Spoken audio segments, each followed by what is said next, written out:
Selamat pagi, Bapak Ibu. Mohon izin, acara akan segera kita mulai. Apakah suara saya terdengar?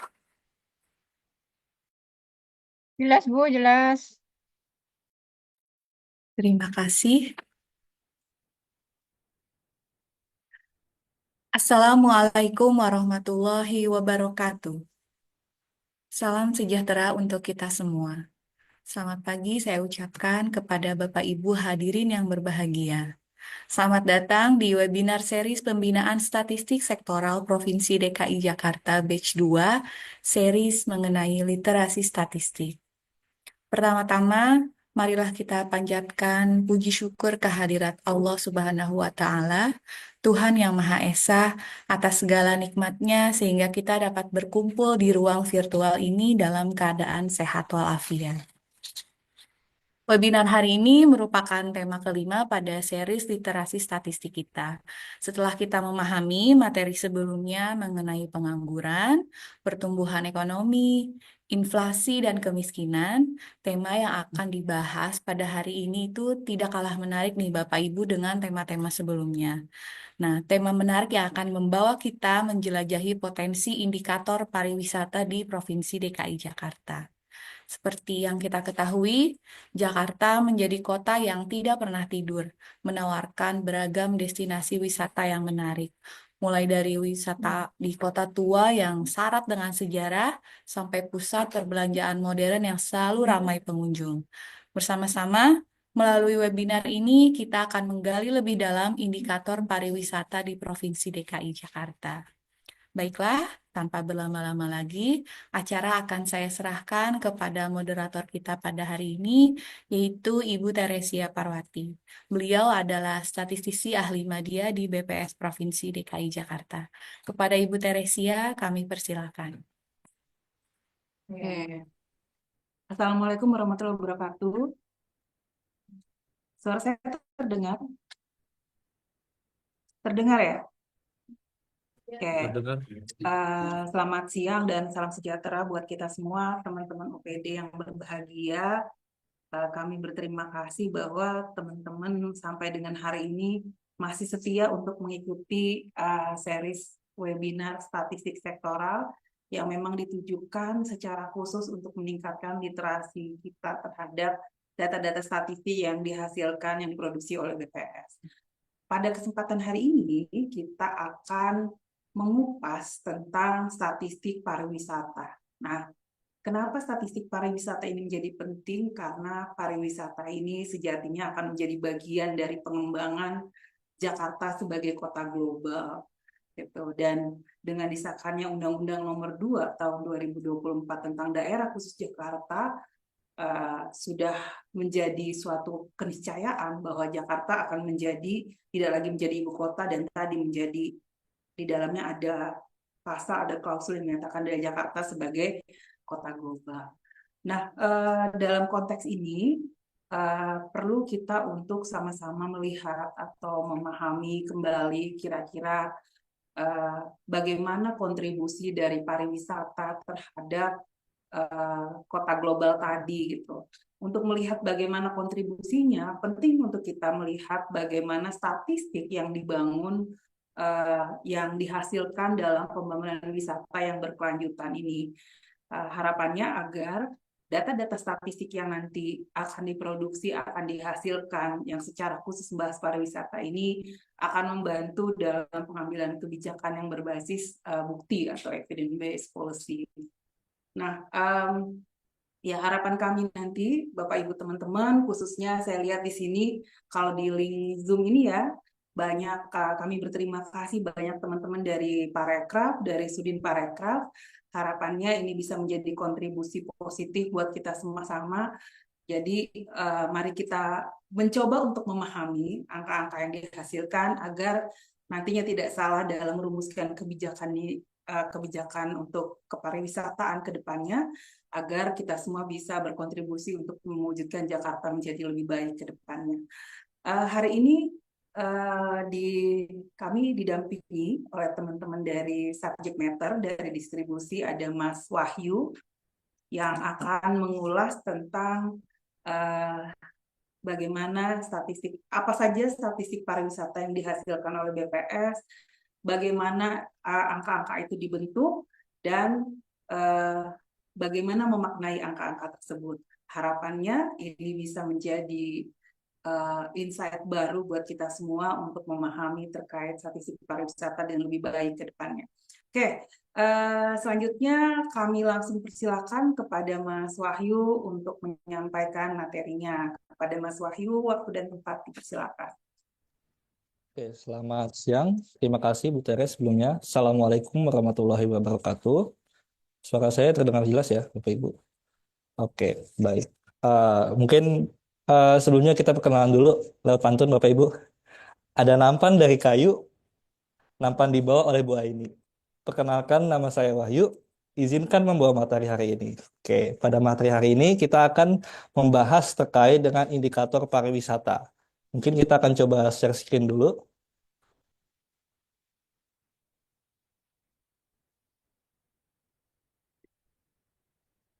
Oke, sudah terlihat ya Bapak Ibu.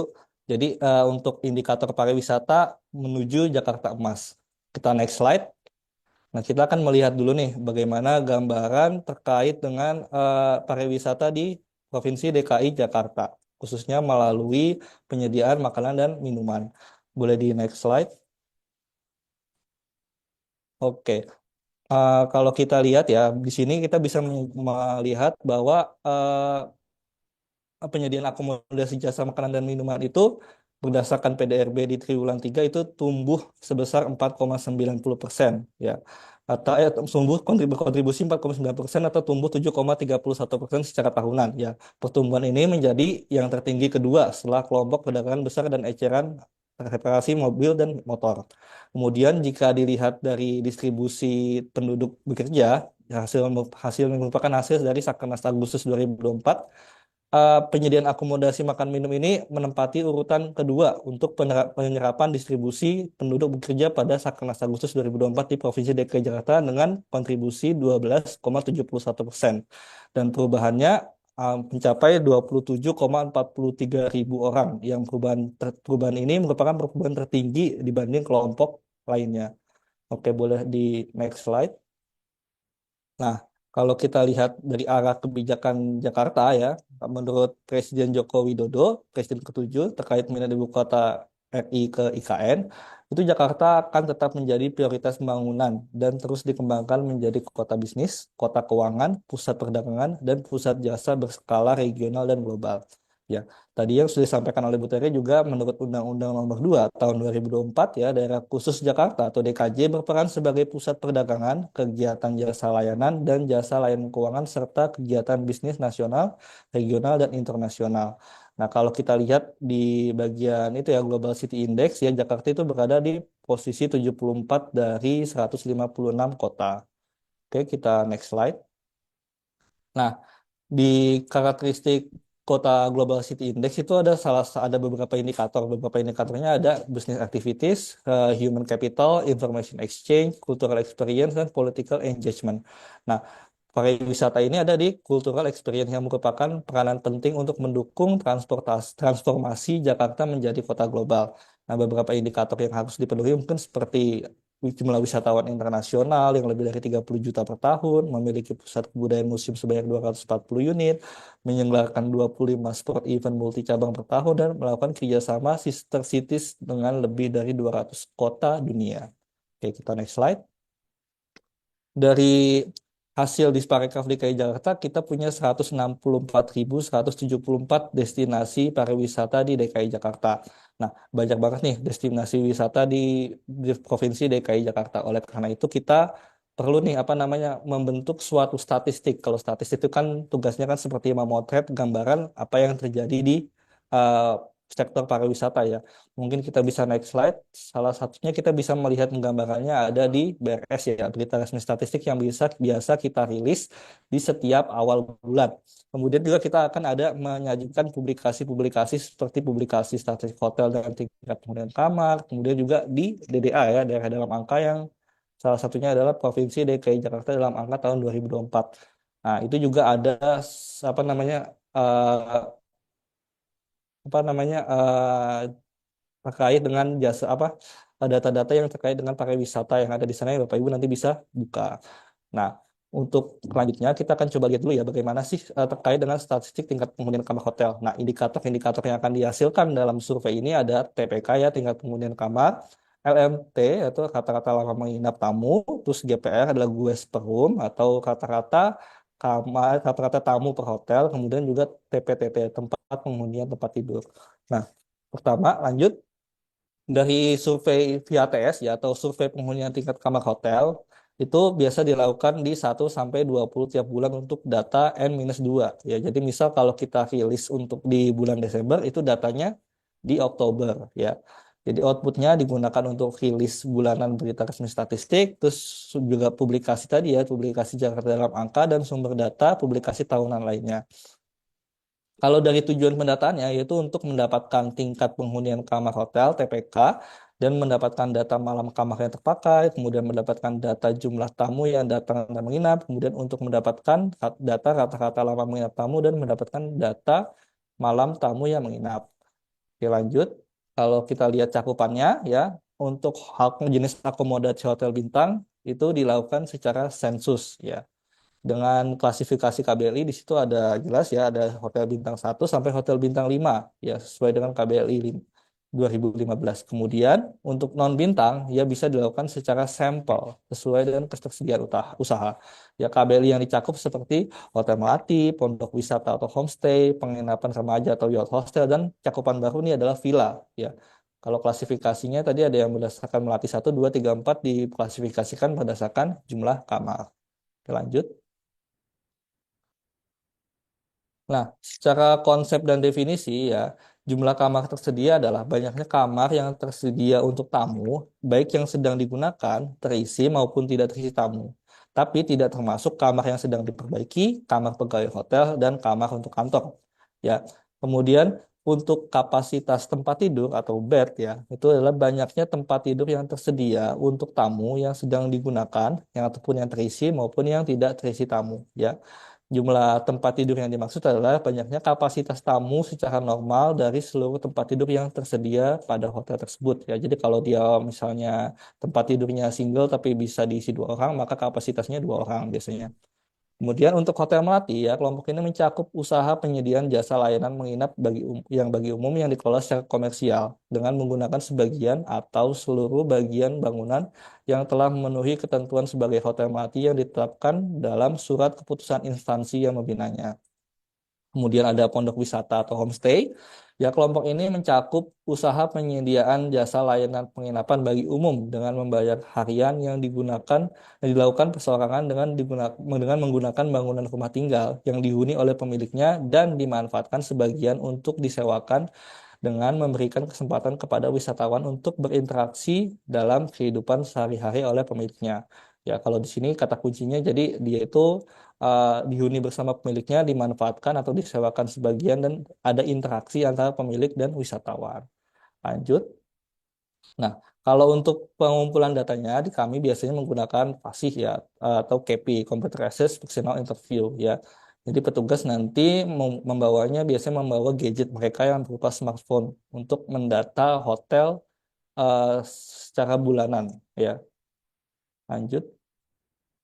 Nah, ini variabel-variabel apa aja sih yang kita kumpulkan? Itu ada variabel pengenalan usaha yang berisi kayak lokasi akomodasi mulai dari provinsi, kabupaten kota mana, kecamatan, kelurahan, alamat, hingga bahkan geotagging lokasi hotel yang akan dicacah. Lanjut. Kemudian di blok 2 itu akan ada harga tarif per kamarnya, itu ditanyakan apakah dalam rupiah atau USD ya. Kemudian ditanya harga kamar standarnya untuk hari kerja dan bagaimana untuk libur. Nah, kemudian di sini juga ditanyakan juga kamar yang tersedia tadi sesuai dengan kondep dan kapasitas tempat tidur yang tersedia di hotel tersebut. Nah, kemudian kita akan mencacah setiap hari dari awal bulan sampai akhir bulan ya yang ditanyakan baik seperti kayak banyaknya kamar yang digunakan kemarin, terus kamar yang check-in, kamar yang digunakan check-out, terus banyaknya tamu asing yang menginap kemarin, tamu asing yang check-in hari ini, tamu tamu asing yang check out hari ini, kemudian juga untuk WNI-nya juga ya, tamu Indonesia yang masuk hari ini, tamu Indonesia yang masuk kemarin, terus tamu Indonesia yang check out kemarin. Lanjut. Nah, kalau kita lihat di sini, itu dia akan membentuk suatu rekap ya. Ini contoh rekap suatu hotel, anggap saja misal Hotel X ya. Nah, dari rekapan ini kita bisa dapat banyak indikator nih untuk hotel tersebut tadi ya, yang seperti yang saya sebutkan, mulai dari TPK, RMT, terus juga GPR, terus juga TPTT. Kita coba hitung TPK untuk hotel ini ya, contohnya ya. Kita lihat di sini rekapannya yang merah ada 6107 dan apa namanya, yang garis merah. Kita lanjut. Kalau kita lihat di sini untuk TPK-nya, terlihat bahwa untuk menghitung nilai TPK adalah pembagian antara malam tamu kamar terjual dengan malam kamar tersedia. Ya, itu kalau kita lihat tadi, rekapan yang tadi itu adalah banyak kita melakukan kumulatif antara banyaknya kamar yang digunakan kemarin ditambah check-in, kemudian dikurang yang check-out. Ya, seperti di gambar terlihat jumlahnya MTKJ malam kamar terjual kemarin adalah 4355, sedangkan yang tersedia adalah jumlah kumulatif yang tersedia dari 1 sampai 30 yang jumlahnya 6107. Kemudian kita lakukan pembagian 4355 dibagi 6107 dikali 100% yang menghasilkan 73,11%. Nah, interpretasi TPK ini adalah rata-rata jumlah kamar yang terpakai setiap malam pada, misal ini Hotel X ya, berarti Hotel X pada bulan, misal ini bulan Oktober, adalah sebesar 73,11%. Ya, jadi rata-rata jumlah kamar yang terpakai setiap malam ya pada hotel ini di bulan tertentu. Oke, lanjut. Bagaimana kalau kita lihat yang biasa kita rilis ya, ini rilis yang kita rilis itu biasanya kita bagi menjadi dua, kita breakdown antara hotel bintang dan hotel non bintang. Ya, kalau di sini kita bisa lihat bahwa kita bisa sampaikan rata-rata jumlah kamar yang terpakai setiap malam pada hotel bintang di Provinsi DKI Jakarta pada bulan Oktober itu sebesar 59,78%. Ya, jadi tadi yang setiap hotel itu kita kumulatifkan, kita gabung, kita bagi menjadi klasifikasi bintang dan non bintang, kemudian kita hitung TPK-nya dengan rumus yang sama. Ya, tadi. Jadi kita mendapatkan hasil TPK 59,78%. Ya, kalau kita lihat yaitu ada kenaikan mantuman sebesar 6,31% dan year on year atau dibandingkan bulan yang sama tahun sebelumnya sebesar 3,36%. Ya. Kemudian kalau di non bintang ya kita lihat bahwa rata-rata jumlah kamar yang terpakai setiap malam pada hotel non bintang di Provinsi di Jakarta pada Oktober 2024 itu mencapai 43,13%. Ya, jadi secara mantuman dia turun 1,79% dan secara year on year itu turun 0,3%. Kita lanjut ya. Jadi di sini ada RLMT ya. RLMT itu dia itu ada yang asing, ada yang gabungan ya. Biasanya kita rilis itu juga keduanya. Ada yang rilis asing, RLMT asing, ada RLMT Nusantara atau yang WNI. Kemudian keduanya digabung itu menjadi rata-rata lama menginap gabungan. Kita coba hitung ya. Ini contoh tadi rekap yang tadi. Kemudian kita next lagi. Nah, perhitungannya adalah contoh ini kita menghitung RLMT asing ya, adalah malam tamu asing dibagi dengan tamu asing ya. Di mana malam tamu asing itu adalah jumlah malam tamu asing kemarin ditambah jumlah tamu asing yang check-in dikurang tamu asing yang check-out ya. Kita hitung hasilnya 373 yang untuk MTA malam tamu asing. Kemudian tamu asing ya berarti tamu asing yang check-in aja di jumlah ya tadi hasilnya 129, maka 373 sampai dibagi 129 adalah 2,89. Oke, interpretasinya adalah rata-rata lama menginap tamu asing di Hotel X pada bulan ini itu mencapai 2 sampai 3 malam ya. Rata-rata lama menginap tamu asingnya mencapai 2 sampai 3 malam. Karena 2,89. Oke, lanjut. Begitu juga untuk tamu Nusantara ya. Kalau kita lihat untuk tamu Nusantara juga menggunakan rumus yang sama, ya kita lihat dari banyaknya tamu yang menginap kemarin secara kumulatif, ditambah tamu yang check-in hari ini secara kumulatif, kemudian dikurang dengan tamu yang check-out untuk hotel Indonesia. Ya, kemudian dibagi AMTNUS malam tamu Nusantara dibagi dengan tamu Nusantara yang merupakan kumulatif antara tamu yang check-in secara Nusantara. Ya, hasilnya adalah 1,29. Ya, bahwa dapat dikatakan bahwa rata-rata lama menginap tamu untuk wisatawan Indonesia itu dia mencapai 1,2 atau 1 sampai 2 malam di hotel tersebut pada bulan tertentu, ya. Nah, kalau kita lihat gabungan, kita next, ya. Gabungan adalah merupakan gabungan antara tamu asing ditambah Nusantara, ya. Jadi malam tamu asing ditambah malam tamu Nusantara akan menjadi malam tamu gabungan. Kemudian tamu gabungan yaitu adalah tamu asing dibagi tamu Nusantara. Ya, hasilnya tadi sudah kita coba hitung adalah 5562 dibagi 4140. Hasilnya 1,26 yang mengindikasikan bahwa rata-rata lama tamu menginap untuk seluruh tamu hotel tersebut ya pada bulan X ya misal dia itu mencapai 1 sampai 2 malam. Kita lanjut. Nah, untuk rilis ya, kita biasa rilis seperti ini ya. Kita akan membagi berdasarkan tamu asing dan tamu Indonesia atau tamu Nusantara dan tamu total ya.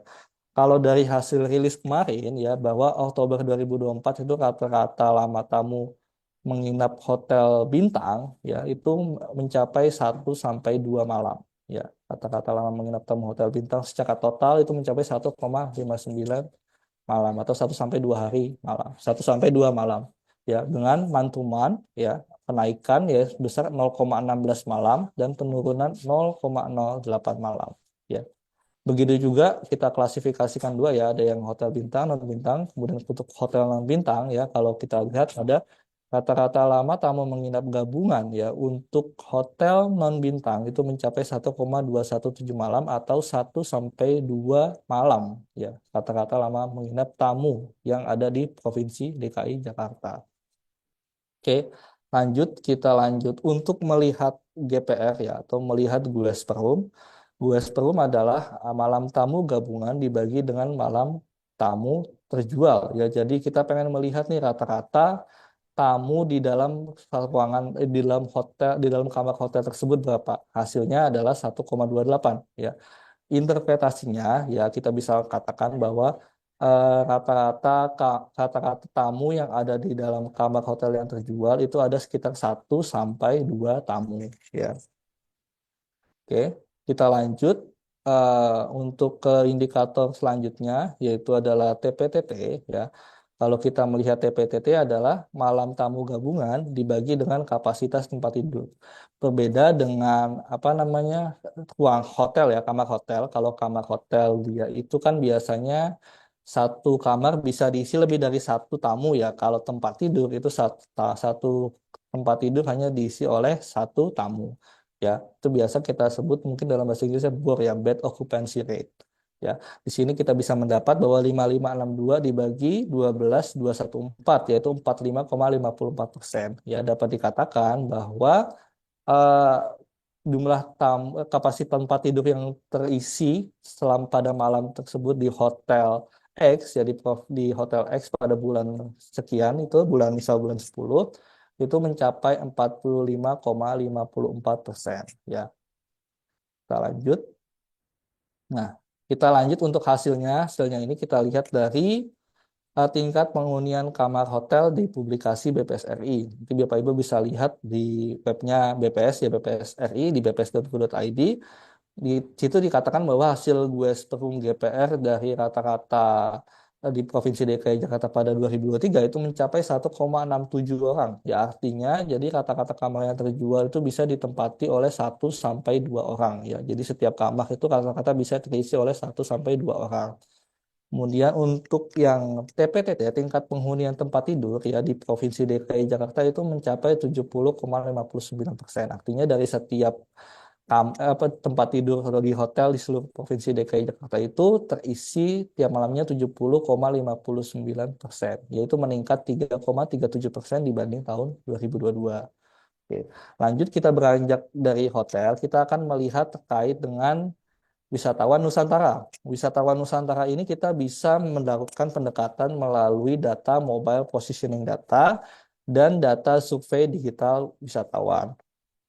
Kita lanjut ya, secara konsep dan definisi ya berdasarkan International Recommendation of Tour Statistics atau IRTS tahun 2008 ya. Jadi konsep bisnis itu adalah trip perjalanan di Indonesia antar kabupaten atau kota ya. Jadi dia harus melewati batas antara kabupaten atau kota ya.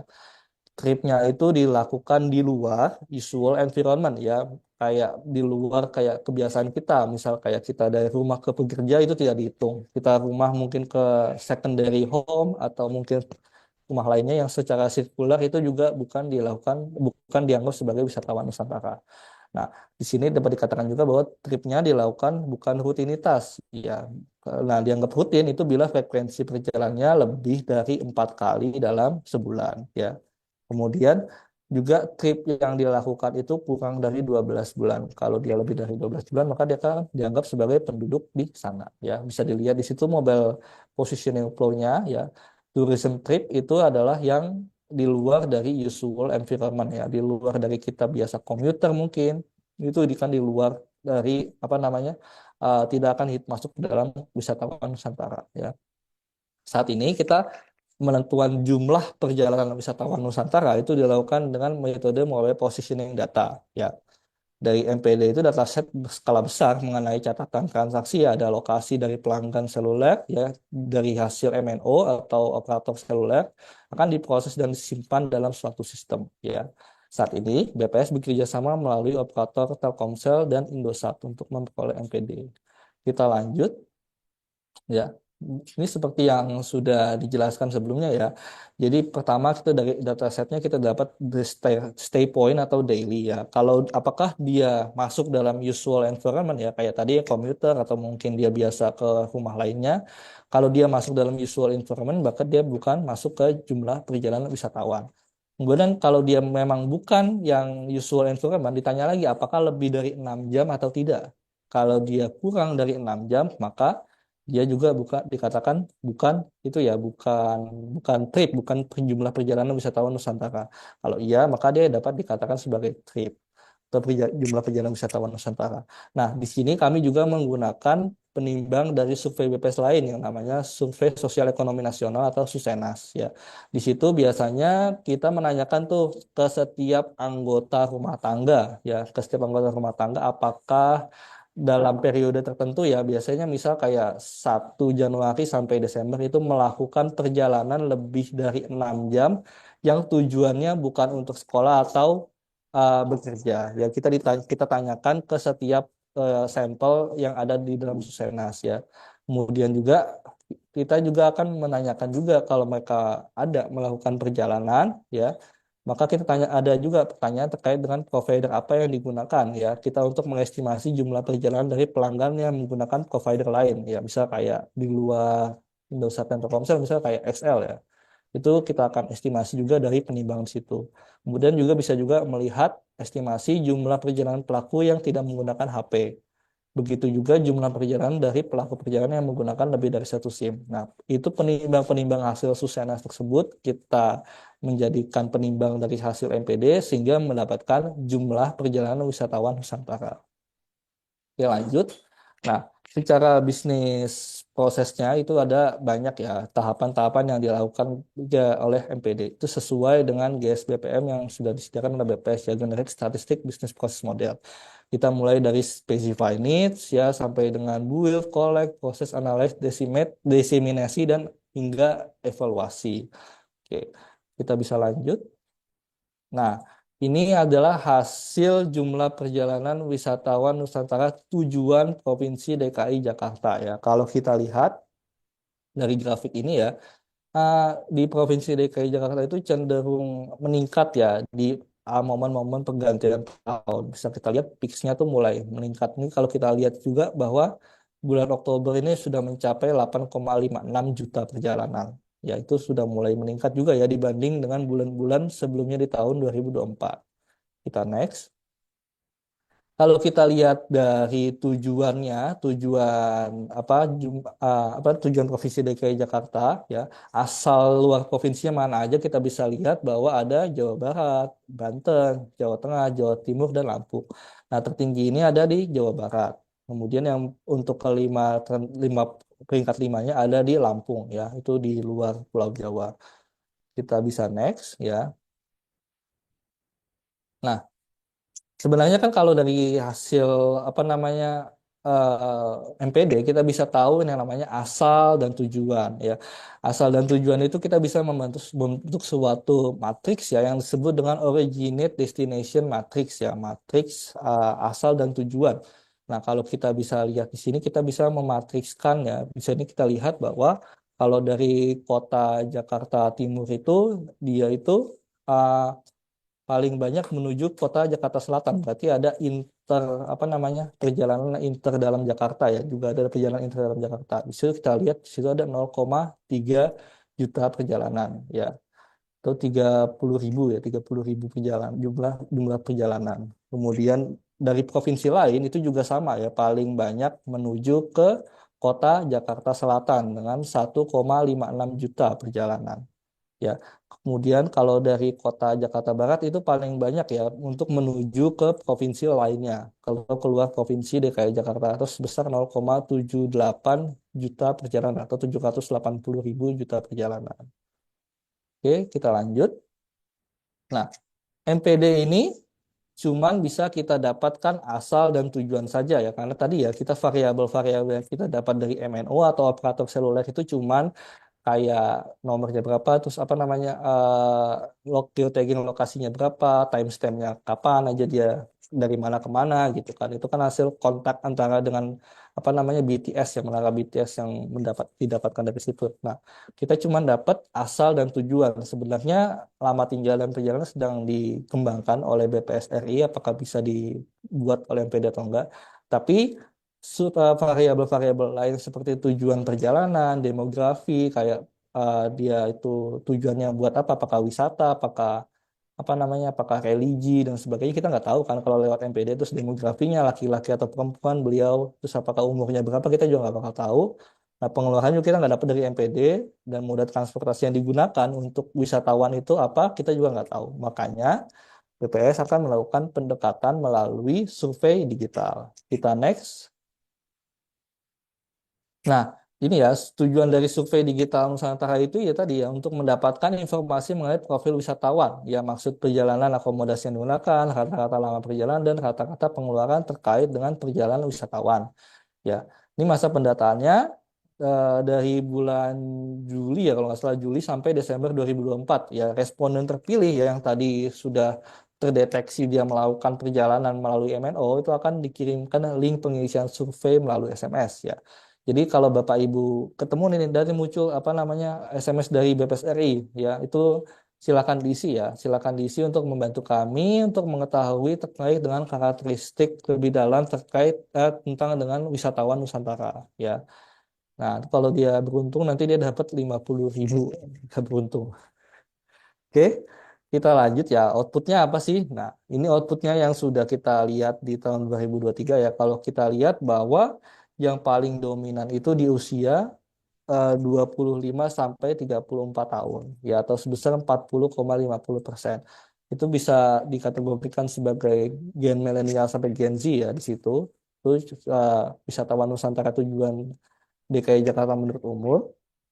Nah, kalau kita lihat juga persentase tujuan apa maksud dan tujuan dari wisatawan Nusantara ke Provinsi DKI Jakarta itu ada berlibur ya ada berlibur atau rekreasi itu paling tinggi sebesar 37,56%, ada yang mengunjungi teman atau keluarga, profesi bisnis ya, kemudian ada pertemuan kongres seminar itu contohnya MICE ya, MICE ya itu sebesar 8,18%, pelatihan dan lainnya ini juga termasuk yang tadi yang tidak disebutkan ya seperti kayak keagamaan yang termasuk juga berziarah, belanja, bisnis atau apa aktivitas bisnis dan personal lainnya.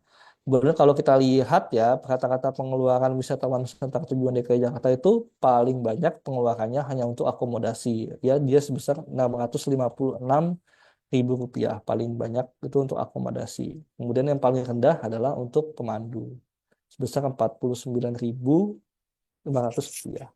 Kita bisa next. Nah, kemudian ada indikator lainnya yaitu adalah wisatawan mancanegara. Wisatawan mancanegara adalah merupakan data yang didapat dari kompilasi administratif ya, data administratif dari Dirjen Imigrasi. Kita bisa next. Nah, dari kompilasi data imigrasi untuk wisatawan Nusantara itu biasa kita dapatkan ya melalui Direktorat Jenderal Imigrasi ya. Kita bekerjasama dengan uh, Direktorat Dirjen Imigrasi untuk melakukan pertukaran data secara online. Ya, data dikumpulkan berdasarkan data harian kedatangan orang yang masuk ke wilayah Indonesia dari Direktorat Jenderal Imigrasi. Nah, ruang lingkupnya adalah informasi yang dicakup terkait dengan wisatawan mancanegara yang datang ke Indonesia melalui pelabuhan internasional, baik bandar udara, pelabuhan laut, ataupun pintu darat. Nah, kalau kita paling dekat itu dan paling ramai itu di itu ya Bandara Soekarno-Hatta. Kemudian kalau secara konsep dan definisi ya menurut IRTS ya itu International Recommendation of Tourist Statistics dan UNSD dan yang UNWTO ya, wisatawan mancanegara atau wisman adalah setiap orang yang melakukan perjalanan ke suatu negara di luar negara tempat tinggalnya kurang dari 1 tahun didorong oleh tujuan utama seperti berbisnis, berliburan atau tujuan pribadi lainnya selain untuk bekerja dengan penduduk negara yang dikunjungi. Itu adalah konsep dari wisatawan mancanegara. Kita next, kita bisa lihat di situ ya, secara grafik ya. Ada yang dapat dikatakan sebagai masuk dalam cakupan wisatawan mancanegara, ada yang bukan ya. Kalau yang bukan tidak termasuk dalam statistik pariwisata itu ada banyak ya, ada kayak pekerja yang tinggal di perbatasan, nomaden, pengungsi, penumpang transit, awak transportasi publik, anggota angkatan bersenjata, perwakilan konsuler, diplomat, imigran sementara, dan imigran tetap. Nah, kalau yang masuk, kita lihat dulu nih, ada pengunjung, ada yang dianggap sebagai wisatawan, ya ada yang dianggap sebagai pelancong. Kalau wisatawan adalah setiap pengunjung yang paling sedikit tinggal minimal 24 jam ya, tapi tidak lebih dari 12 hari ya. Jadi pas itu ada maksud dan tujuannya ada personal ya seperti berlibur ya, rekreasi mengunjungi teman atau berkeluar atau keluarga, belajar atau pelatihan kesehatan, olahraga, agaman, belanja, transit dan lain-lain atau mungkin juga ada bisnis profesional ya, menghadiri pertemuan, konferensi atau kongres, pameran, dagang, konser, penunjukan dan lain sebagainya. Nah, kalau pelancong itu beda ya. Pelancong itu adalah setiap pengunjung yang tinggal kurang dari 24 jam ya. Termasuk juga yang misal dia itu tidak menginap di akomodasi di negara tersebut ya. Jadi walaupun pelancong itu walaupun mereka mungkin dapat berada di apa namanya? Misal dia berada di wilayah negara tersebut tapi dia cuma tidur di kapal pesiar mereka itu maka dianggapnya juga sebagai pelancong ya. Apa atau tidak masuk dalam wisatawan. Oke, kita lanjut. Nah, kalau kita lihat dari hasil Wisman Oktober 2024 ya, tertinggi itu masih di Tiongkok ya. Tiongkok melalui Bandara Soekarno-Hatta ya, yang mencapai 40.214 wisatawan mancanegara. Kemudian disusul oleh Malaysia, kemudian Singapura, Jepang, dan yang terakhir adalah Arab Saudi. Itu menuju tujuan Jakarta, tujuan Bandara Soekarno-Hatta. Nah, kalau dilihat berdasarkan wilayah ya via Bandara Soekarno-Hatta dalam ribu itu tertinggi adalah ASEAN. Ya, ASEAN mencapai 79.310 ya. Dan paling rendah adalah Afrika 1,88 ribu. Oke, itu saja dari terkait dengan statistik pariwisata. Mungkin untuk selanjutnya bisa saya kembalikan ke Ibu Tere. Untuk Ibu Tere, saya persilakan.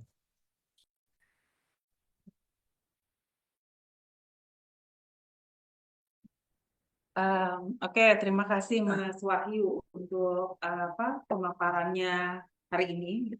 Udah lega ya Mas Wahyu? Oke, Bapak Ibu teman-teman sekalian, khususnya teman-teman yang dari Disparekraf atau dari Sudin Parekraf wilayah, kami sangat berharap bahwa mungkin teman-teman akan bertanya atau mungkin memberi saran. Karena mungkin indikator-indikator yang dibedakan, konsep definisinya tidak sama persis gitu, tetapi ada beberapa hal yang mungkin bisa kita sejalankan, bisa kita inline-kan. Harapannya agar data yang kami gunakan ini juga yang kami hasilkan bisa dapat langsung digunakan oleh teman-teman khususnya dari Disparekraf atau mungkin sudin-sudinnya untuk melakukan intervensi-intervensi kegiatan atau program-program pembangunan ke depannya. Silakan teman-teman dari Sudin atau dari Disparekraf, atau saya lihat ada dari Biro Perekonomian juga nih. Ya, Mas terima Aan kasih. sepertinya sudah open mic. Silakan Mas Aan. Ya, Berat tadi nih kalau Kang Taan yang nanya nih kayaknya. Silakan ini Mas Aan. mau nanya sedikit yang mohon dielaborasi tadi yang terakhir yang di konsep yang tentang konsep Enggak ini. wisatawan yang berlibur, ada diplomat dan itu tadi kayak agak-agak cepat bisa itu lebih dijelaskan lebih detail perbedaan-perbedaannya. Kemudian ketika sekarang ada konsepnya kan biasanya kan Wisnu sama Wisman ya, terus akhir-akhir ini muncul Wisnas Wisatawan Nasional. Nah, kalau misalnya ngelihat data itu, sebenarnya kita Jakarta selalu ngambil data BRS pusat juga sih untuk melengkapi database-nya. Bisa tolong lebih dijelasin lebih sedikit pelan-pelan nggak, Mas? Tadi konsepnya yang slide tentang diplomat berlibur, kemudian ini tidak menjadi wisatawan seperti apa? Paling itu aja. Makasih. Ya, terima kasih Mas Aan untuk Oke. pertanyaannya. Silakan Mas Wahyu.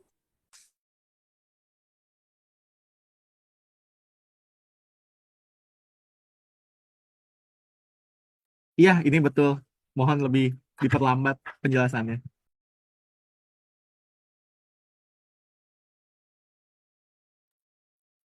Oke, baik. Terima kasih, Pak. Oke, baik. Saya akan mencoba menjelaskan ya. Jadi, wisatawan atau turis itu kan kita bisa tahu adalah setiap pengunjung yang paling sedikit itu kurang dari 24 paling sedikit kurang dari 24 jam, tapi tidak lebih dari 12 bulan ya. Tadi sudah dijelaskan. Nah, kalau untuk pelancong itu adalah pengunjung yang kurang dari 1 malam di negara yang dikunjungi, walaupun mereka dapat berada di wilayah negara yang dikunjungi dari 1 malam. Jadi, kalau misalnya dia pelancong tapi dia itu kayak apa namanya bisa menginap di kapalnya ya, kapal pesiarnya mungkin, tapi dia tidak menginjakkan kaki dan tidak melakukan tidak menginap atau mendapatkan akomodasi di sana, itu dia masuknya pelancong dan bukan masuk ke dalam wisatawan ya. Nah, kalau di penumpang kapal pesiar ini ya, kalau akan lebih baik kalau dia memang bisa dipisahkan ya antara pelancong dan bukan ya. Nah, tadi pengunjung dari 24 jam ya, itu bisa juga datang, dia itu datang dan pergi di hari yang sama, yaitu juga masuk ke dalam pelancong, tidak masuk ke dalam wisatawan.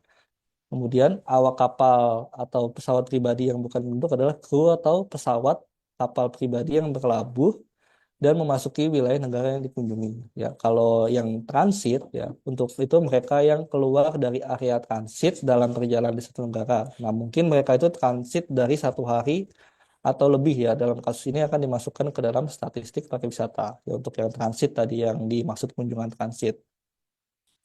Kemudian oh untuk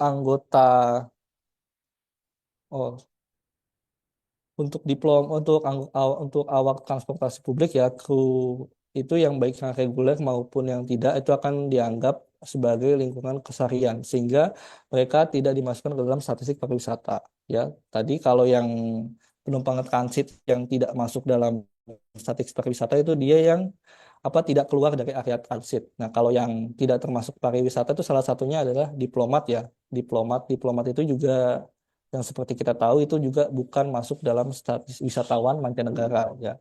Kemudian juga ada imigran sementara, imigran tetap, terus perwakilan konsuler, itu anggota angkatan bersenjata, dan juga yang tadi ya pekerja yang tinggal di perbatasan itu juga tidak termasuk dalam statistik pariwisata. Nah, kemudian tadi kan ada juga Bapak menyebutkan soal Wisnas, wisatawan nasional ya Pak ya. Wisatawan nasional itu dia itu adalah orang yang dari WNI itu berkunjung ke luar. Nah, kita biasa dapat menggunakan survei passenger exit survey atau PES. Nah, kebetulan PES ini tidak ada Pak di wilayah Provinsi DKI Jakarta, karena sebenarnya mungkin ada sih di apa namanya di Bandara Soekarno-Hatta, tapi yang melaksanakan adalah Provinsi Banten karena wilayah Soekarno-Hatta itu masuk ke dalam Provinsi Banten. Itu saja mungkin Pak, kalau ada yang mau ditanyakan. Jadi Oh ya. Ya, silakan. Bagaimana Mas Aan? Ya, cukup jelas. Mungkin menambahkan sedikit yang passenger exit survey itu eh, kalau saya perhatikan kayaknya nggak terlalu time series ya untuk di level nasional ya. Jadi kadang-kadang misalnya 2019 ada, 2022 ada. Hmm. Jadi kenapa data itu tidak dirilis secara tahunan setiap saat ya? Kadang-kadang kami kalau misalnya diminta proxy beberapa kali ya, misalnya kayak ada event Formula E, event Asian Games atau event apa, kita diminta menghitung dampak ekonominya seberapa besar. Kadang-kadang kita pakai data level nasional, udah gitu lag-nya kadang-kadang 3 tahun atau 4 tahun. Jadi untuk pengeluaran pariwisatanya. Nah, yang saya tanyakan kenapa data itu tidak dirilis oleh BPS nasional secara berkala ya. Jadi kadang-kadang ketika eventnya sekarang kita pakai data 3 tahun yang lalu, pengeluarannya hotel dan lain-lain itu agak-agak ada lag sih sebenarnya. Mungkin penjelasannya kira-kira kenapa tidak dirilis secara resmi baik di tingkat nasional. Makasih. Kalau Wisnas itu kan itu ya Pak ya, keluar ya Pak dari WNI, dia apa namanya, berwisata keluar. Jadi kalau dia jalan-jalan, dia keluar negeri kalau wisatawan nasional. Tapi kalau untuk kayak event seperti Formula E itu kan biasanya eventnya ada di Jakarta, di Indonesia ya Pak, di region Indonesia. Nah, itu kan bisa dilakukan pendekatan lewat Wisnus atau mungkin dengan Wisman, itu juga bisa. Nah, kalau wisatawan nasional itu dia yang dari PNI di dalam ke luar. Kita pengen tahu terkait dengan pendekatannya itu gimana. Kalau Wisman itu dia rilis setiap tahun biasanya Pak. Ada Pak, setiap Wisman setiap bulan juga ada.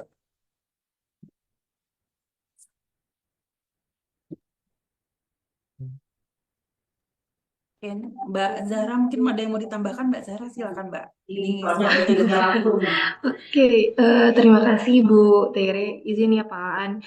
Jadi kalau misalkan terkait tadi soal PES dan segala macam, itu emang tujuannya adalah untuk mencakup wisata nasional seperti yang dikatakan Mas Wahyu tadi.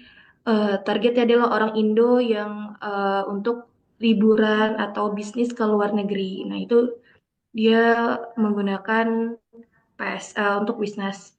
Kemudian kalau untuk yang Formula E bisa tadi gunakan Wisnus dan gunakan Wisman. Untuk Wisman sendiri, setahu saya itu memang rutin dirilis, sebelumnya dirilis oleh BPS DKI sebelum tahun ini. Ya, batasnya tahun ini adalah untuk data dari Soekarno-Hatta sekarang dirilis oleh Banten. Tapi untuk secara tahunan, jika tidak salah, ini memang tiap tahun juga rutin dipublish kok Pak, untuk Wisman terutama gitu. Kemudian juga untuk Wisman kalau tidak salah juga ada untuk survei terkait dengan pengeluaran dan sebagainya. Jadi tidak hanya Wisnus untuk tahunannya secara pengeluaran, secara detailnya, tujuannya untuk apa, segala macam di Wisman juga ada untuk dirilis, tapi masih dalam tingkat nasional seperti halnya Wisnus. Mungkin itu saja Bu Tere tambahannya. Nah, di sini justru menariknya nih, Mas Aan. Jadi sebenarnya ada satu peluang yang terbuka gitu bahwa sebenarnya kan DKI butuh data ini ya. Gitu. Artinya untuk kota global ke depan saya pikir pariwisata ini salah satu fondasi yang harus dikokohkan gitu dan fungsi dari statistik pariwisata juga penting di sini. Urgent lah ya dia di sini. Nah, ini satu peluang bahwa nantinya mungkin karena di sini juga banyak teman-teman dari Disparekraf bahkan dari sudin-sudinnya, mungkin ke depannya kita bisa berkolaborasi untuk menghasilkan data itu gitu. Artinya itu tidak dipungkiri bahwa itu kita perlukan gitu. Karena tadi seperti Mas Aan bilang, kita perlu tahu dampak dari misalnya ketika ada Ed Sheeran datang atau dari ada Coldplay datang gitu. Seberapa besar dia meningkatkan perekonomian, meningkatkan tingkat hunian kamar dan sebagainya gitu.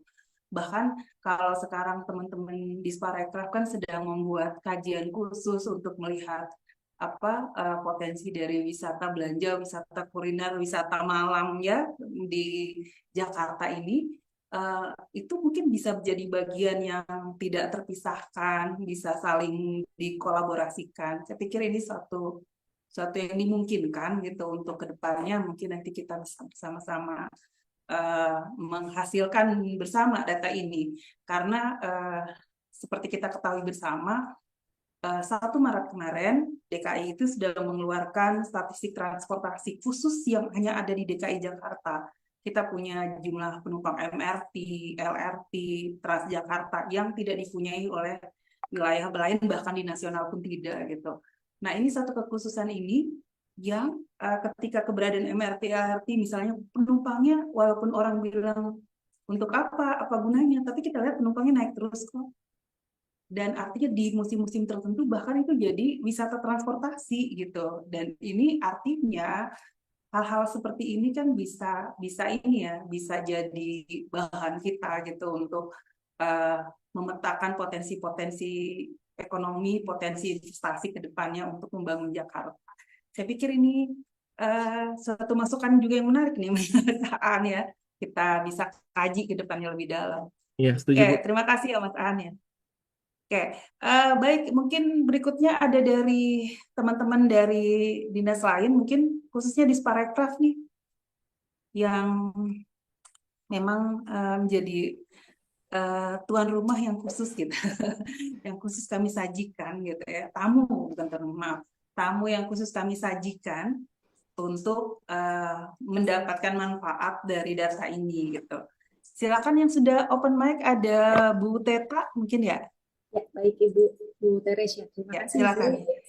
Izin Bu menyambung mungkin tadi beberapa masukan dari Pak Aan juga dari Biro Perekonomian. Memang pertanyaan yang sama sebenarnya yang dimiliki kami di Dinas Pariwisata gitu, terkait ada memang untuk data wisatawan mancanegara kan kita dari Disparekraf itu sifatnya menunggu rilis dari BPS gitu ya Bu ya, di mana rilisnya kan misalnya di bulan Desember itu yang dirilis adalah bulan Oktober, jadi kayak H+2 seperti itu ya Bu ya. Cuma kan memang sebenarnya data itu masuknya dari pintu masuk yang tidak ada di Jakarta, seperti halnya Soekarno-Hatta yang kita miliki yang memang benar-benar lokasinya di Jakarta memang adalah buat Tanjung Priuk gitu ya. Nah, tadi menyambung yang disampaikan Pak Aan juga bahwa untuk membedakan nih mana yang benar-benar dari Soekarno-Hatta datang, mana yang benar-benar ke Jakarta atau misalnya langsung ke Jawa Barat kah atau Banten kah, itu kan apakah dari cara metode yang digunakan BPS ada pemisahannya, dan apakah jadi kurang lebih kira-kira bulan November kemarin kami sempat adakan FGD juga, ada hadir dari BPS Jakarta ya juga yang hadir, di situ disampaikan memang ada peluang bahwa Jakarta bisa melakukan istilah survei sendiri atau kegiatan sendiri, sehingga memang spesifik yang dari Soekarno-Hatta itu benar-benar langsung ke Jakarta gitu. Nah, ini yang kami butuh bimbingan juga ya, Ibu dan Bapak dari BPS, terutama agar kami juga tidak salah dalam melakukan perhitungan atau tidak salah mengambil langkah terhadap bagaimana cara menghitung wisatawan terutama mancanegara tersebut. Lalu tadi juga sudah Ibu sampaikan, memang kami sudah mensubmitnya Bu, izin ke Simantik ya Bu ya, izin sistemnya BPS romantik sorry yang terkait survei kota global. Nah, itu surveinya juga memang masih berjalan saat ini. Kami sedang mencoba mengumpulkan beberapa responden terkait, ada 3 betul yang Ibu sampaikan, wisata belanja, wisata malam, dan juga wisata kuliner. Nanti target kami di sebelum 2024 ini berakhir, data tersebut sudah bisa kita dapatkan dan diolah lebih lanjut. Nanti kami koordinasi lebih lanjut ke BPS. Mungkin itu Bu, jadi ya, mohon bimbingannya juga mohon arahannya untuk menghitung yang wisman yang benar-benar datang ke Jakarta. Seperti itu Bu, terima kasih.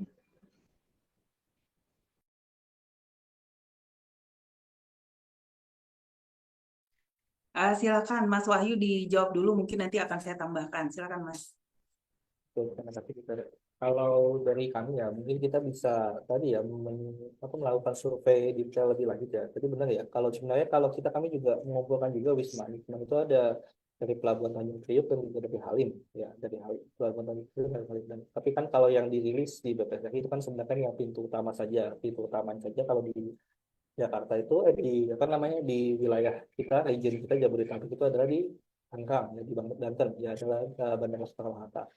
Nah, kalau kita pengen tahu ya wisatawan mancanegara mana saja yang benar-benar masuk ke Provinsi DKI Jakarta, itu kita mungkin perlu survei lanjutan di dalamnya. Ketika pertama bisa juga lewat passenger exit survey ya, jadi kita pas ketika penumpangnya itu turun, kita bisa langsung Wisman itu wisata mancanegara, kita bisa langsung tanyakan ke sana gitu, kayak kita mau kemana tujuannya, pengeluarannya apa, mau kemana tujuannya, terutama ya mungkin itu. Kemudian terus apa namanya, persiapan mungkin budget dan sebagainya itu juga bisa ditambahkan pakai variabel pelengkap lainnya yang mungkin kayak demografi dari mana tersebut, tujuannya gimana, alokasi budget yang dapat dan sebagainya.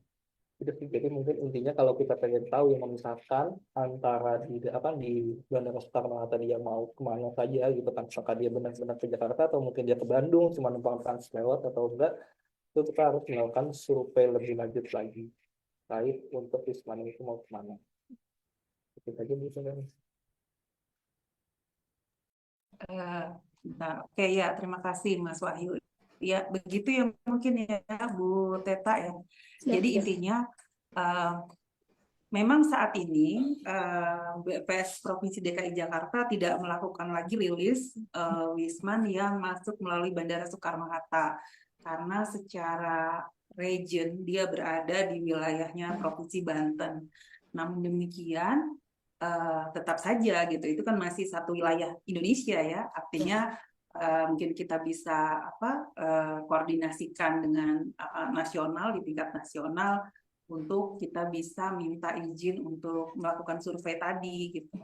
Mungkin surveinya tidak harus tidak harus sepanjang tahun, atau bisa di titik-titik tertentu, misalnya dalam sebulan saja untuk kita melihat polanya aja sih sebenarnya kan, polanya. Tapi kalau mau dibuat sepanjang tahun, itu berarti kan tidak hanya harus survei. Berarti mungkin apakah itu jadi satu bagian form atau apa yang harus diisi ketika masuk di pintu imigrasi gitu kan. Begitu masuk langsung dicatat gitu kan. Misalnya mau kemana, berapa lama, bahkan ada alamatnya kan tujuannya gitu ya. Kalau mulai lihat lebih lanjut, nanti dia akan memanfaatkan budget berapa, itu kan berarti harus disurvei. Tetapi kalau hanya menggunakan form saja, itu saya yakin masih dimungkinkan gitu, masih bisa.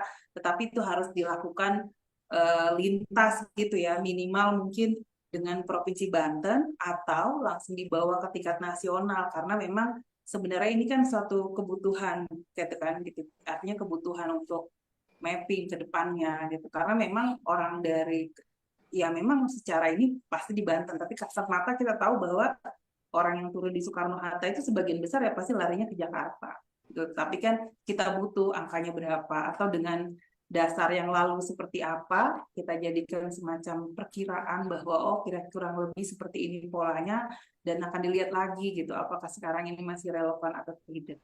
Nanti diperlukan survei atau tidak, surveinya akan membahas apa, tergantung kita kira-kira sebenarnya yang mau kita lihat lebih itu bagian mananya. Jadi hal-hal seperti ini masih dimungkinkan, dan kami sangat senang, sangat terbuka kalau memang teman-teman di Sparekraf memang mau nih gitu ke depannya gitu. Itu kan bagus gitu.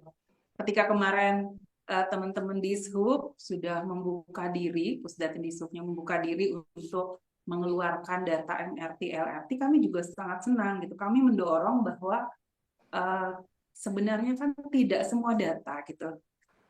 Yang perlu digarisbawahi adalah bahwa tidak semua data mampu disediakan oleh BPS. Undang-Undang 16 tahun 97 tentang statistik menyatakan bahwa BPS itu hanya wajib menyediakan data yang statistik dasar. Sementara untuk data-data sektoral seperti ini, itu hanya berdasarkan sesuai kebutuhan Pemda saja kan, tempat teman-teman di OPD. Dan ini karena ini datanya statistik tentang pariwisata, bagaimana untuk pengembangan wisata ke depan, bagaimana untuk pengembangan Jakarta ke depan. Harapan kami ini teman-teman Dinas Pariwisata bisa memanfaatkan ini gitu. Jadi silakan saja kalau nanti mungkin diperlukan misalnya diskusi-diskusi lebih intens, lebih mendalam, teman-teman bisa kontak gitu ya. Jadi ada teman-teman distribusi di sini, fungsi distribusi yang memang sehari-harinya mereka bergelut di bidang itu gitu, atau dimediasi, difasilitasi oleh kami di tim sektoral nanti yang akan membantu untuk minimal kita menyamakan gini, misalnya tentang konsep dan definisi tadi. Yang namanya wisatawan itu apa sih? Apakah kalau dia datang dari sana ke sini aja, cuman beda dari Bekasi masuk Jakarta, masuk wisatawan atau enggak gitu, misalnya kayak gitu. Itu kan udah beda kabupaten kota nih gitu. Tapi karena kami pakai MPD, mobile position data tadi, MPD tadi, maka itu nggak masuk karena itu sudah dilihat kalau kayak lihat di Google itu ya, atau kayak kita naik Gojek lah, itu kayak udah titik yang sehari-harinya kita di situ, yang akan tertangkap ketika kita masuk ke tempat baru, terdeteksi di tempat yang baru, itu baru masuk. Nah, hal-hal seperti itu kan perlu kita ini ya, perlu kita duduk bareng bersama-sama untuk merumuskan bersama gitu. Yang kita maksud itu seperti apa gitu. Harapan kami ke depan sebenarnya ya tadi, satu data itu sebenarnya bermula dari sini gitu. Ketika kita sama-sama merumuskan kira-kira apa saja yang penting untuk kita bersama, data-data apa saja yang penting, karena tidak ada gunanya BPS merilis banyak data kalau itu tidak bisa digunakan. Jadi ini yang kami tekankan bahwa kebermanfaatannya, agar apa yang kami menghasilkan bisa bermanfaat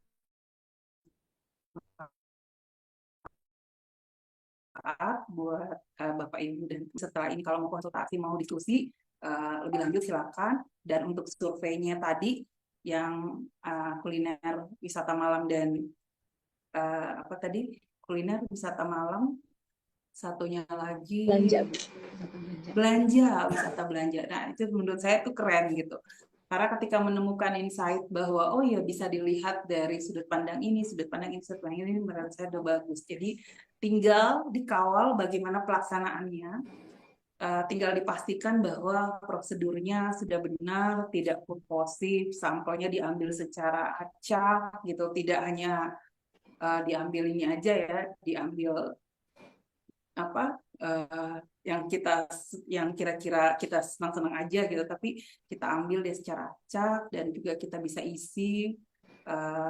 Harapannya ini bisa nanti hasilnya bisa menggambarkan secara keseluruhan bagaimana potensi pariwisata yang bisa dikembangkan dari 3 dimensi tadi gitu, dari tiga point of view tadi, kuliner, belanja, dan wisata.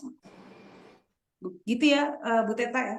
Siap, Ibu. Izin mau mengkonfirmasi lagi, Bu. Berarti untuk nama surveinya sama ya, passenger exit survey. Cuma tadi kan Pak Wahyu sempat sampaikan PES yang di awal yang untuk wisness itu karena peruntukannya. Jadi mungkin perbedaan PES-nya di isi kuesioner gitu ya. Karena kan kalau yang wisatawan nasional itu kan dari WNI pergi ke luar negeri, gitu kan ya.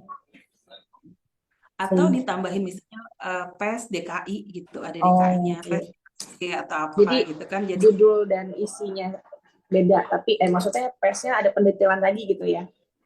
Atau nggak harus PES mungkin ya. Kalau mau PES tetap ada DKJ-nya biar membedakan antara ini yang bentukannya yang hasil dengan yang di tingkat nasional. Kalau kita sama-sama bilang di sana PES, di sini PES juga, bingung ya Bu ya.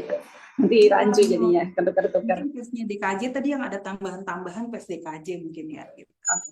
Siap. Dan tadi mengkonfirmasi juga Bu penjelasan dari Pak Wahyu bahwa tadi kan ada perbedaannya antara wisatawan dan pelancong. Berarti dari hasil NPD untuk pelancong itu nggak dimasukkan ke wisatawan ya? Izin, kalau untuk pelancong itu tadi kan untuk itu ya Bu, apa namanya, untuk yang Wisman.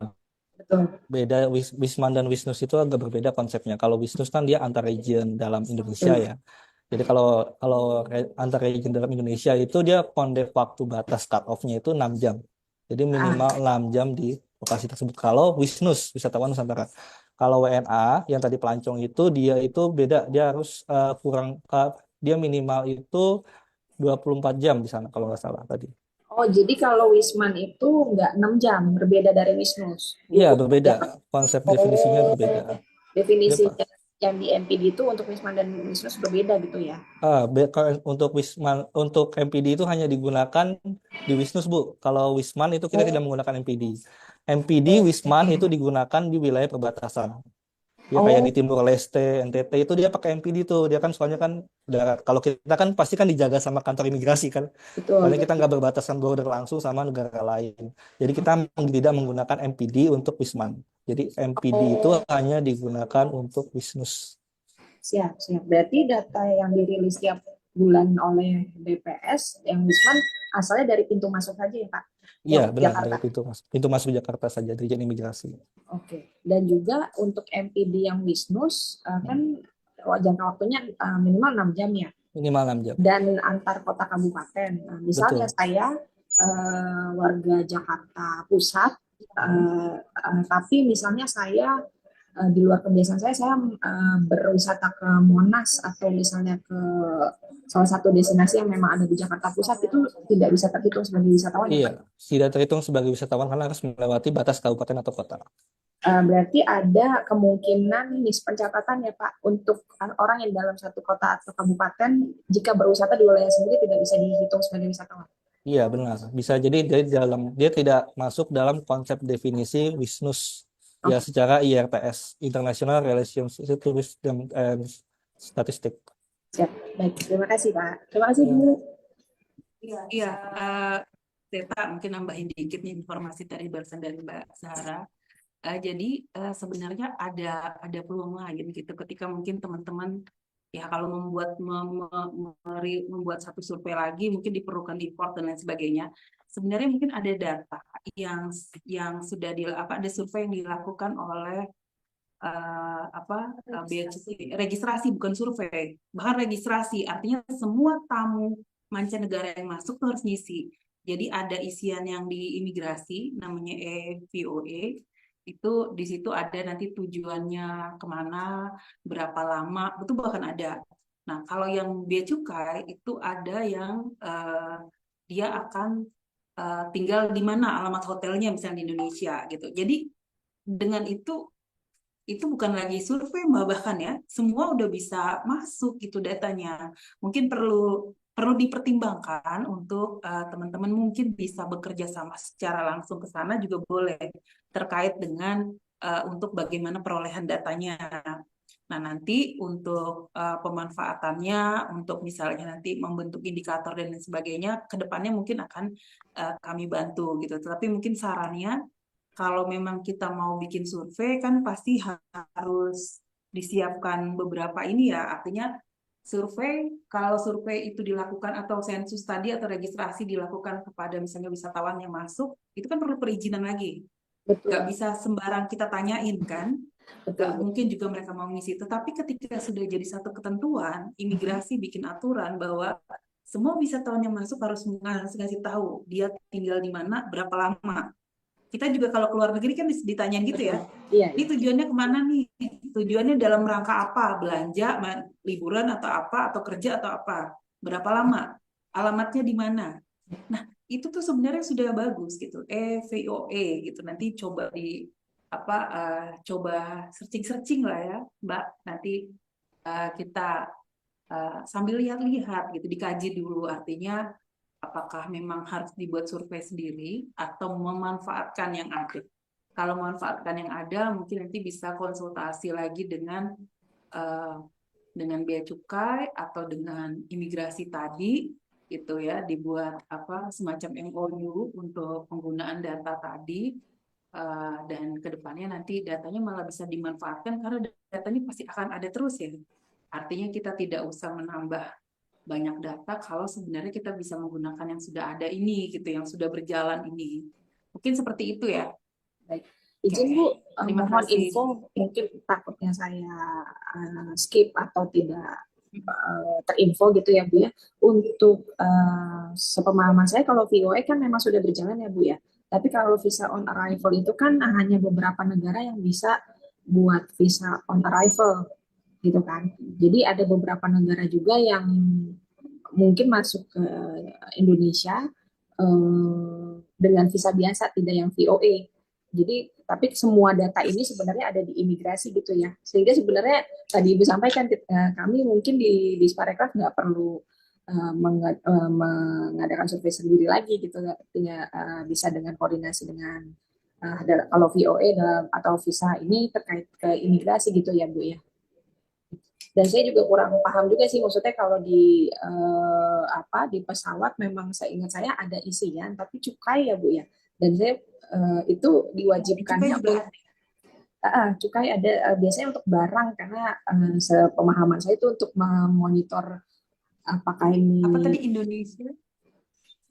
Apa tadi namanya? Ada juga nih Indonesian Custom Declaration Form. Jadi dia tuh isian untuk bea cukai cuman nomor paspor, tempat kedatangan, tanggal kedatangan, namanya, tanggal lahir, nomor penerbangan berapa, kebangsaan, pekerjaan, terus alamat di Indonesia, alamatnya ada ditinggal di ya. hotel atau alamat kerja.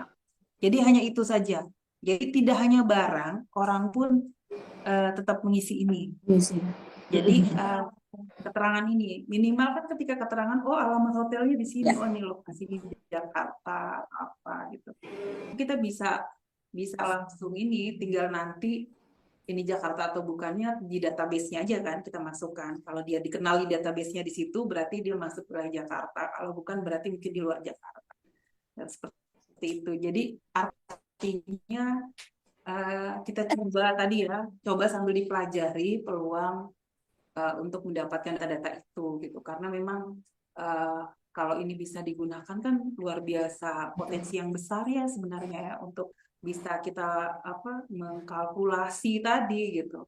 Bahkan nanti kira-kira kita sudah tahu nih ada tamunya nanti akan datang berapa lama tinggal di sini gitu kan perkiraan. Kira-kira kalau dia tinggal di sini kan pasti akan berimbas ke wisata-wisata yang lain tadi kan tidak mungkin hanya di hotel kan pasti ada yang lain juga terdampak. Nah ini yang harapannya bisa jadi bisa jadi bagus gitu karena kalau wisata ini berhasil multiplier efeknya tuh luas ini kemana-mana ini bisa mengangkat sampai dengan kesejahteraan gitu. Jangan-jangan nanti ke depannya Jakarta tuh sudah 0% kemiskinan gitu. Kalau sekarang kita masih bergelut dengan masih ada 4% masyarakat Jakarta yang miskin, ya mungkin ke depannya harapan jadi 0% gitu. Jadi karena tadi gitu orang-orang semua ini sudah punya tingkat kesejahteraan yang bagus gitu.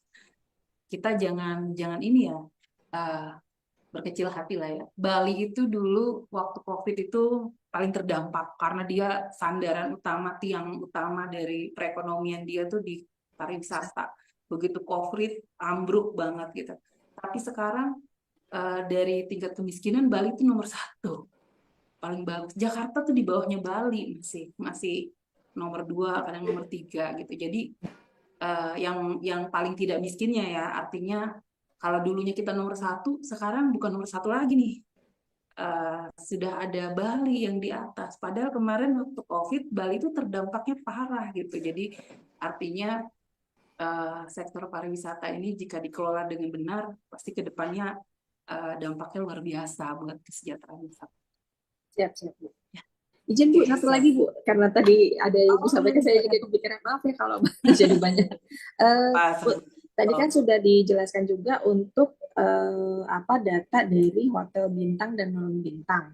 Nah, sementara trennya saat ini kan kalau di Indonesia di Jakarta dalam hal ini kan Airbnb ini masih sudah cukup banyak juga digunakan oleh masyarakat gitu, baik Wisman maupun Wisnus gitu. Untuk data yang non hotel gitu, bintang dan non bintang, selain yang itu apakah terdata juga Bu oleh BPS? Mohon izin. Oke, silakan Mas Wahyu. Saya mohon izin menambahkan Bu, tadi yang sudah dijelaskan ya kalau memang dalam cakupannya untuk VHTS itu masih belum tercakup ya. Jadi yang tercakup itu tadi yang sudah sesuai disampaikan ya. Itu hotel melati, pondok wisata atau homestay, penginapan remaja atau hostel, kemudian villa. Itu baru cakupan baru. Ya, jadi memang itu juga berdasarkan kondef-kondef yang sudah ada gitu. Jadi kalau untuk Airbnb mungkin sampai saat ini belum masuk dalam cakupan untuk itu ya perhitungan TPK untuk hotel non bintang atau akomodasi non bintang. Baik. Itu biasanya itu kan Airbnb cuma 1 kamar aja ya Bu ya. Biasanya bisa 1 apartemen kan ada 2 kamar, ada yang macam-macam sih Pak. Iya. Jadi bisa karakteristiknya beda. Ada yang entire home, ada yang memang saya 1 kamar aja. Jadi ya tergantung yang menyewakan dan tergantung. Iya. Itu kalau dari konsep dan definisinya belum masuk dalam cakupan VIATS untuk Kota Lambintang. Itu saja. Baik, terima kasih Bapak Ibu. Terima kasih Bu Teta ya. Nanti kita masih bisa ngobrol-ngobrol lah ya ke depannya. Oke, silakan mungkin ada Bapak Ibu, teman-teman lain dari OPD yang mungkin mau bertanya-tanya atau mengulik tentang statistik pariwisata. Belum ada. Ini sekilas info aja teman-teman, khususnya teman-teman dari OPD. Untuk tahun depan, webinar sektoralnya kita akan mengambil tema khusus untuk bagaimana mulai dari membangun survei, mendesain survei ya, membuat kuesioner, merancang metodologinya, merumuskan variabel-variabel penelitian, sampai dengan nanti mengolah data dan mendiseminasikan hasilnya gitu. Jadi nanti akan ada 6 series secara khusus kami akan membahas tadi gitu, biar lebih aplikatif untuk Bapak Ibu khususnya teman-teman di OPD. Jadi kami akan mulai di tanggal berapa? Januari, minggu kedua Januari. Kami akan mulai di minggu kedua Januari gitu. Jadi tanggal 7 Januari kami akan mulai lagi untuk bisa hadir lagi. Harapannya kami bisa inilah ya, bisa bermanfaat lah buat teman-teman semua, apalagi itu di awal tahun. Mungkin Bapak Ibu teman-teman OPD ada yang mau membuat suatu survei, ada yang sedang membuat sebuah kumpulan data. Harapan kami itu nanti akan bisa berguna. Oke, Mas Pak. Mohon Mbak izin Tere kayak boleh ini. nanya nggak, Mbak? Boleh nanya, Mbak? Apa harus Ada OPD? tambahan dari Mbak? Oke, mohon izin ada tambahan sebentar ya. Tadi untuk konfirmasi, Oke. kalau untuk Wisman itu dia kan tetap benar ya, percentage exit survey. Sedangkan untuk Wisnas, wisatawan nasional itu akan menggunakan survei digital wisatawan Nusantara. Itu saja. Jadi yang dicakup dalam Wisnas itu, yang dicakup dalam survei digital itu Wisnas dan Wisnus. Ya, untuk percentage exit survei hanya Wisman saja. Itu saja. Terima kasih. Oke, makasih Mas Wahyu untuk tambahannya. Silakan Mbak Rini. Wah, Mbak Rini nanya nih. Harusnya saya Iya, nanya nih. harus orang luar ya. Enggak, soalnya ada yang pengen dikonfirmasi. Terima kasih ya Mbak Tere, Ya, Mas Mbak. Wahyu sebagai narasumber. Jadi saya ini udah beberapa kali menjadi responden Wisnus melalui SMS ya. Eh, tapi nggak dapat 50.000-nya tuh Mas Wahyu. Ini mau nanya, jadi di salah satu pertanyaan itu ditanyakan mengenai apakah menggunakan tour travel biro gitu kan. Itu saya biasanya memang kalau pergi menggunakan biro travel. Nah, salah satunya ketika umroh itu ketika ditanyakan menggunakan biro travel, eh, ada pertanyaan lainnya yang harus diisi. Kalau nggak diisi itu dia tidak lengkap gitu kan. Setelah resume akhir biasanya kurang lengkap. Terus saya lihat lagi apa yang kurang lengkap. Ternyata tetap ditanyakan berapa biaya transportasi, berapa biaya akomodasi, makanan, guide dan sebagainya. Padahal itu sudah satu paket yang tidak bisa dirinci. Akhirnya ya caranya saya supaya selesai nih karena nggak submit gitu. Jadi saya cari tuh di Google berapa sih biaya ke Arab gitu kan, berapa sih akomodasi, itu ngarang jadinya seperti itu. Nah ini saya nggak tahu penjelasannya gimana, nanti mohon konfirmasinya. Hanya masukan saya ketika menggunakan paket travel atau tour gitu, itu barangkali nanti ditanyakan apa saja yang dibiayai dari paket travel tersebut. Itu ada pilihannya ya tidak, ya tidak, ya tidak. Sehingga ketika nanti ada pertanyaan itu bisa kosong dan bisa lanjut pertanyaannya gitu. Karena saya beberapa kali jadi capek juga yang isinya harus ngarang, harus cari-cari info lagi gitu. Yang saya sebetulnya nggak tahu itu betul atau tidak gitu kan. Nah, itu mungkin menjadi masukan atau mungkin ada penjelasannya Mas Wahyu terkait hal tersebut. Karena kan tadi ternyata ada juga data rilisnya yang dirinci menurut pengeluaran makanan, oleh-oleh, guide dan sebagainya. Yang terus saya berpikir padahal bisa jadi data itu sebetulnya kita mengira-ngira sendiri gitu. Itu saja Mas konfirmasinya. Terima kasih. Assalamualaikum warahmatullahi wabarakatuh. Waalaikumsalam warahmatullahi wabarakatuh. Terima kasih Mbak Rini. Silakan Mas Wahyu. Oke, baik. Terima kasih Bu Rini. Itu mungkin nanti akan menjadi masukan juga ya untuk kami, kita untuk menjadi input ke BPS Pusat bahwa memang seharusnya itu kita harus membedakan ya. Karena kalau udah paket travel itu kita nggak bisa membedakan mana yang buat perjalanan, tiket dan sebagainya kan itu kita nggak bisa memisahkan. Nah, itu nanti mungkin akan kita sampaikan dulu ke BPS Pusat ya untuk memperbaiki mungkin formnya untuk lebih lanjut lagi itu bagaimana gitu. Ah, kemudian untuk validasi juga nanti akan disampaikan juga kalau memang misalkan kayak dia ngisi nol bisa lanjut gitu kan itu nanti akan dikonfirmasi juga ke BPS Pusat. Untuk sementara mungkin itu dulu jawaban dari saya nanti akan saya sampaikan juga itu kan karena itu ranahnya di BPS Pusat ya dan apa namanya sistem aplikasinya juga dari BPS Pusat, formnya yang dikumpulkan juga dari BPS Pusat. Mungkin nanti akan disampaikan ke BPS Pusat untuk masukannya gimana. Mungkin apakah kalau memang tidak, apakah mungkin bisa memproporsi ya, proporsi agak dengan riset lagi lebih dalam ya risetnya, berapa tiket pesawatnya, berapa Terang itu. hotelnya, iya, jadi pusing sendiri ya Bu ya. Oke, itu juga malah merepotkan responden. Nanti mungkin itu akan menjadi masukan kami ke BPS Pusat. Terima kasih. Oke, terima kasih Mas. Oh, silakan. Berikutnya Mbak Dwi mau nanya ya, silakan Mbak Dwi. Izin ya Bu Tere, nggak apa-apa ya Bu Oh, Tere. iya, Oke, yang nggak apa-apa. oke. Izin Mas Wahyu mau nanya, mungkin kalau tadi sudah ditanyakan, mohon maaf tadi sempat saya keluar. Untuk data MPD yang pariwisata itu, apakah memang ada rilis rutin yang seperti statistik pariwisata lainnya kayak kayak yang TPK itu kan rutin ya tiap bulan. Nah, kalau MPD itu apakah memang ada rilis rutin atau memang cuma sekali setahun aja gitu?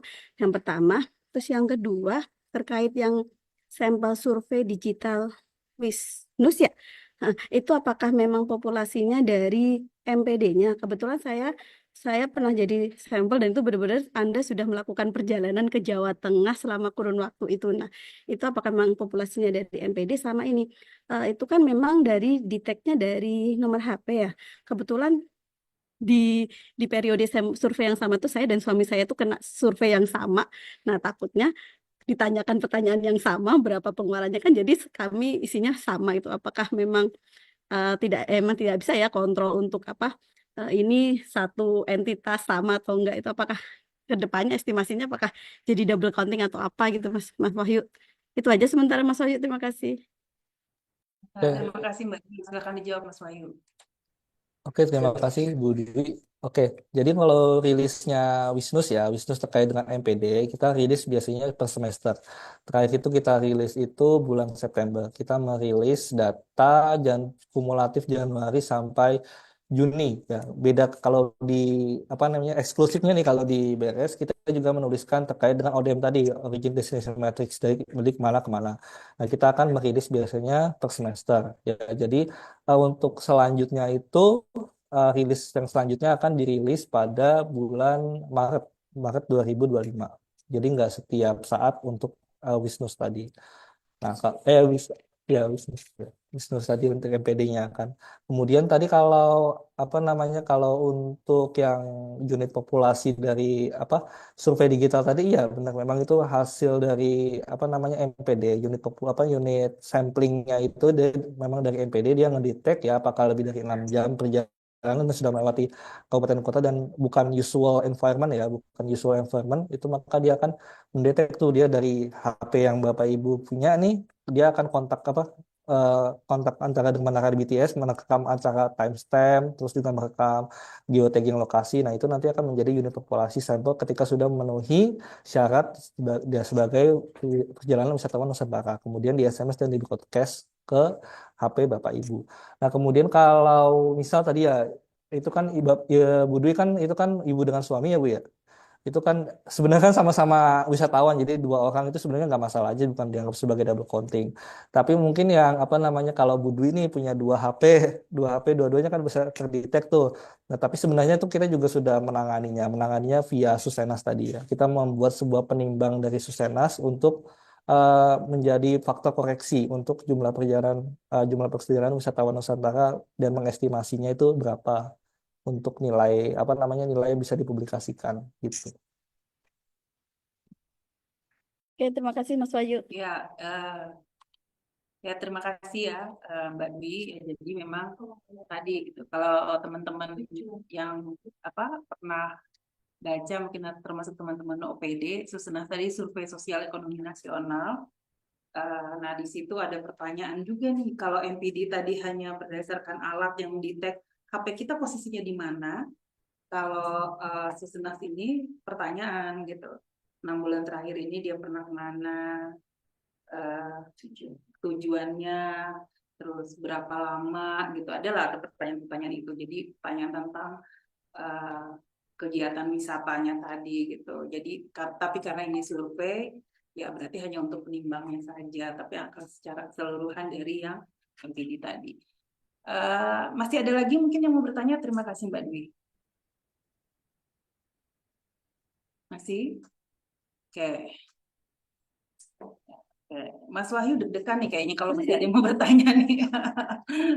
Santai, isi. Ini hari ini kebetulan kita tim lengkap dalam satu ruangan gitu. Oh, materi. Oke. Materi nanti akan kita kirimkan di link tuh, sebenarnya ada di Linktree Bapak Ibu, tapi coba nanti di-share. Setelah ini di-share ya Bapak Ibu untuk materi hari ini gitu. Memang sengaja belum kami share gitu biar Bapak Ibu kita bisa melihat dulu kira-kira yang menarik apa nih gitu. Jadi biar kita sama-sama menyimak dan harapan kami tidak bosan-bosannya untuk sama-sama kita terus terus mendapatkan insight-insight tentang statistik ini. Statistik ini memang sepertinya kelihatan sesuatu hal yang sangat membosankan gitu, tapi sebenarnya dalam kesehariannya kita itu tidak pernah jauh dari statistik ini. Dan hari ini kami berterima kasih karena ini sudah sesi terakhir di ujung tahun 2024 untuk sesi literasi statistik webinar series ini. Harapan kami keberadaan webinar series selanjutnya dan yang kemarin itu bisa berguna buat Bapak Ibu. Ini semua kami lakukan dalam rangka untuk mewujudkan statistik yang berdampak untuk kita semua, karena sebaik-baiknya, sebagus-bagusnya, sehebat-hebatnya hasil yang dirilis oleh BPS akan lebih bermakna buat kami jika itu bisa bermanfaat buat Bapak Ibu sekalian. Jadi harapan kami hari ini yang kita bahas secara khusus tentang statistik pariwisata ini bisa menjadi insight baru. Tadi kita sudah mendapatkan banyak insight baru untuk membangun kondisi pariwisata yang lebih baik ke depannya untuk bisa berkontribusi terhadap terwujudnya kota global gitu, pembangunan kota global yang lebih baik ke depannya. Oke, terima kasih untuk pertemuan hari ini, Bapak Ibu teman-teman. Sampai bertemu lagi di webinar seri selanjutnya, dan selanjutnya mungkin saya ucapkan wassalamualaikum warahmatullahi wabarakatuh. Selamat siang dan salam sejahtera buat kita semua. Terima kasih Mas Wahyu. Saya kembalikan ke Mbak Hani selaku moderator, selaku MC. Silakan. Terima kasih Bu Tere. Baik, Bapak Ibu, demikianlah rangkaian acara webinar kita pada hari ini. Semoga pemaparan dan diskusi tadi dapat memberikan wawasan yang sangat berharga sehingga dapat diaplikasikan dalam kehidupan kita sehari-hari. Sebelum akhiri acara webinar hari ini, bagi yang belum mengisi absensi, dipersilakan untuk mengisi di Linktree Sektoral Jakarta. Dan izinkan kami juga untuk melakukan dokumentasi. Mohon kepada seluruh peserta untuk dapat menyalakan kamera Zoom-nya. Silakan tunjukkan senyuman terbaik Bapak Ibu meskipun sudah mendekati waktunya makan siang ya. Oke, pada hitungan ketiga, admin akan mengambil screenshot untuk setiap slide-nya. Izin saya mulai untuk slide pertama. 1, 2, 3. Baik, slide yang kedua. 1, 2, 3. Oke, baik. Terima kasih Bapak Ibu. Terakhir, kami ingin mengucapkan terima kasih yang sebesar-besarnya kepada narasumber, moderator, serta semua peserta yang telah dengan penuh semangat dan perhatian mengikuti acara ini dari awal sampai akhir. Saya, atas nama panitia yang bertugas, juga ingin menyampaikan permohonan maaf jika ada kesalahan dan kehilafan selama pelaksanaan webinar ini berlangsung. Sampai berjumpa lagi di acara webinar series pembinaan statistik sektoral batch berikutnya di tahun 2025. Kita bertemu 1 tahun lagi ya Bapak Ibu, insya Allah. Semoga kita semua selalu dilimpahi rahmat dan kesehatan dari Tuhan Yang Maha Esa agar kita bisa kembali bertemu di ruang Zoom di tahun depan. Akhir kata, wabillahi taufiq wal hidayah. Wassalamualaikum warahmatullahi wabarakatuh. Waalaikumsalam warahmatullahi wabarakatuh. Waalaikumsalam warahmatullahi wabarakatuh. Terima kasih Bapak Ibu teman-teman semua.